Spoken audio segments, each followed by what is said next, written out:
And we're going to be talking about automation, part of automation in manufacturing. And there are many different aspects of the Power Platform in manufacturing. But we're gonna, from a value chain perspective, focus on quality management and control charts within that, right? And I'm just a community member, and that's about the introduction we actually need. And skip right through this. So basically, what are control charts? And I'm kind of sort of building up to this. We're basically going to go simple. There is nothing terribly extraordinary here. But the idea is to actually kind of do a bridge between us in IT and folks in manufacturing, right? So that's the whole goal here. And then over a period of time, through the months, going to build up into some complex scenarios and automated measurements and so on and so forth, right? So to begin with, basically control charts are, it's indicative of stability within manufacturing processes. And you essentially, in a control chart, track two things. Basically, the mean or the central tendency over a period of time. So there's like a time series of the mean of like measurements. And the second one is the variance or the variability in these processes. And that is measured, if you will, by range and the average of the range over a period of time. And together with the mean as well as the variability, you kind of indicate if the process is stable and doesn't need any intervention, right? And with this, as you can imagine, there can be so many scenarios depending on if the measurements are done manually, which is more or less the case. And then, in the future, perhaps automated measurements and so on and so forth, which lends itself to agents and the like, right? So for now, the focus is on users, the frontline workers and the quality and production engineers who are literally on the floor, who are basically in today's world doing manual measurements, more so with pen and paper on the line, as well as maybe with some basic equipment in metrology labs and so on and so forth. That's the who, right? And as to why basically we are doing this is to get away from the manual process, right? It's basically time consuming. And as you can imagine, on the plant floor, everything runs on cycle time. So it's extremely important to actually keep this to a minimum. And then needless to say, they're prone to errors when you're actually doing manual entry, right? So what does the solution actually call for? I'm going to jump right into the solution really quick. Is basically, for us in IT, is just a question of integration. That's about it, right? You have a model-driven app that captures the inputs. It could be on your PC. It could be on your phone. I mean, you guys know this. The only thing here is that the Dataverse essentially has got a Copilot, column that could, for that particular line item indicate if everything's okay or if things are actually tending to be outliers, right? The data points to be outliers. And then there's a Power BI dashboard that's actually integrated, with the model-driven app. So it's essentially the moment you actually enter information, the dashboard gets updated, and then you have Power Automate that does the automatic refresh, right?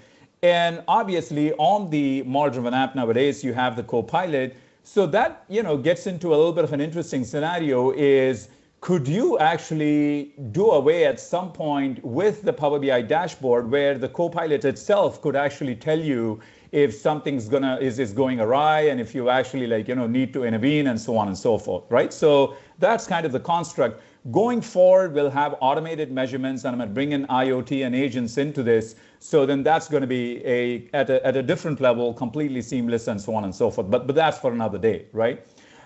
So if I were to go over to the solution itself, essentially you've got basically a model-driven app here, right? I mean, it's got a records management app and it's got a dashboard. And if I have to, nothing terribly, exotic here, let's say the shift, I just mark out, let's say a date and then maybe a time here, maybe like 7:30 in the evening. I mean, this runs 24/7.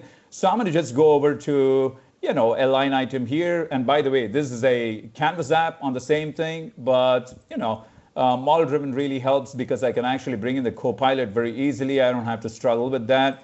So, and especially if it's someone who's a production engineer on the floor, or let's say a design engineer building this, this is, a unique workload actually built by the users themselves. This is not actually something that is built by, let us say, IT. Most likely it will not be. This is something that is, built by the users themselves, right? Such as me here. So I'm going to basically enter these values here. And in tomorrow's world, this whole thing could be driven off of an equipment with a probe. And that probe is connected through IoT, and, this gets filled in. You could do that as well. That's for some of the day, right? And for now, I'm going to just mark out a description here. I'm going to basically say save and close, right?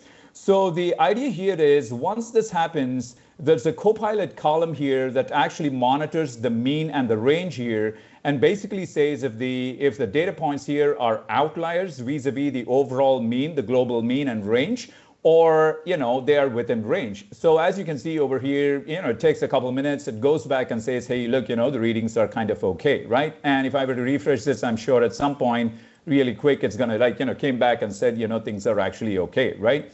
Now, post this, what happens is basically you have Power Automate that actually takes over, and I should get an alert, in a minute or so saying, hey, look, the BI has actually been updated. There you go. I think something that just came through right now. If I were to go over to my email, and I'm not terribly sure what that is, but hopefully it is the alert. It's something else, right? So in a couple of minutes or so, you'll actually get the alert because it's actually integrated. And then if I were to go over to the Power BI here, the Power BI completely gets refreshed with the data point, and you have your complete control chart here. So essentially, there are two things here. Each data point here is basically an average of 5 of those data points that I just entered. So the latest one, the 10th data point here, is an average of 5. And then the black line that you see here is an average of all these data points. So it's a super mean. It's a global average of all these individual averages, right? And then from there, you have an upper control limit. That's the Six Sigma limit, and then a lower control limit. And the idea is that these data points fall within, if you will, these limits. And then you have, some kind of stability or the central tendency towards the mean, right? And the second one here is basically looking at the range. I mean, you have the max and the min, and then you take an average of the range, and that is the central range here, the average of the range. And each individual data point is the average of those 5 data points from a range perspective, right? So this kind of actually indicates if there is process variability, and then it's actually going out of control. So together you can basically say, hey, my process is okay, needs the intervention, or maybe I need to actually go do something, right? So that's a control chart. Now, what I could actually do here is basically I could go in and essentially use my own prompts. So if I say browse for prompts, I've got my prompt here, control chart. So I'm basically going to say, hey, use the raw values here from measurement 5 until I've got 5 measurements here. So use all these values and then compute the global mean and the global max and min values, right? So the idea here is to actually get a quick overview of process control or stability, right?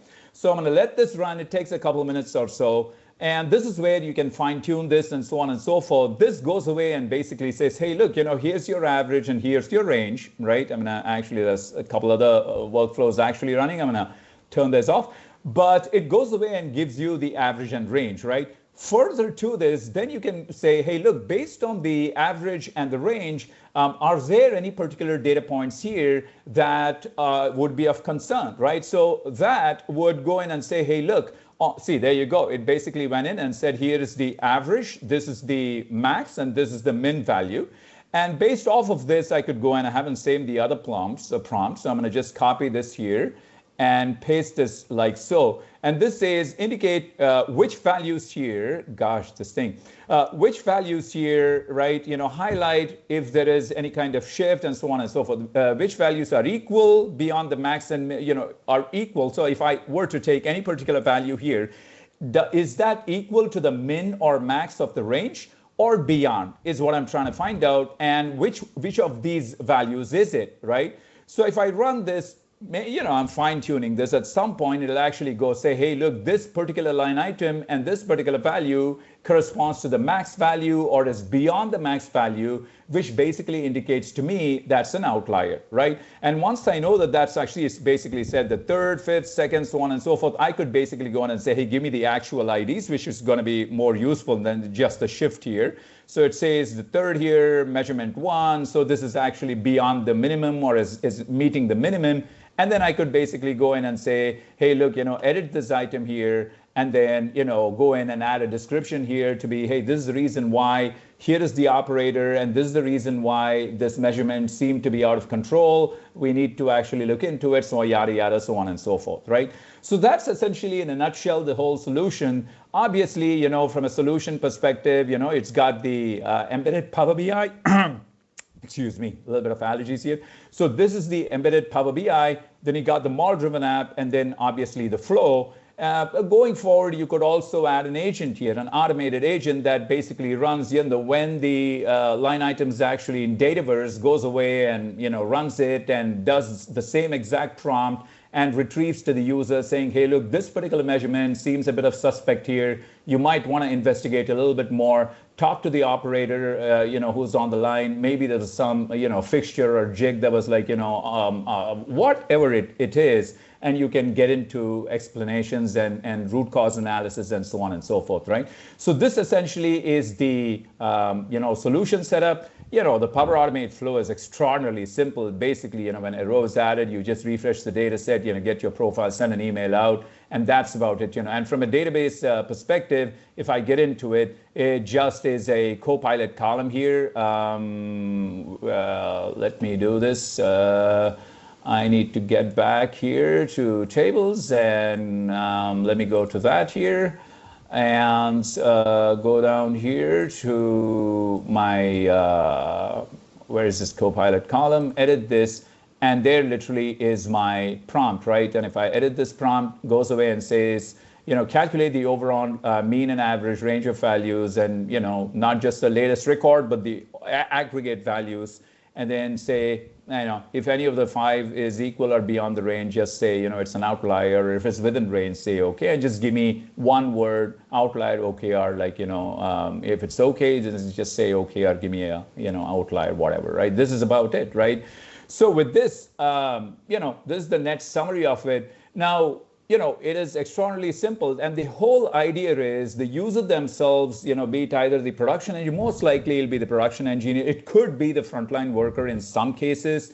People have done it. They can build this entire solution. You don't need an Indian god with 10 hands to actually build this.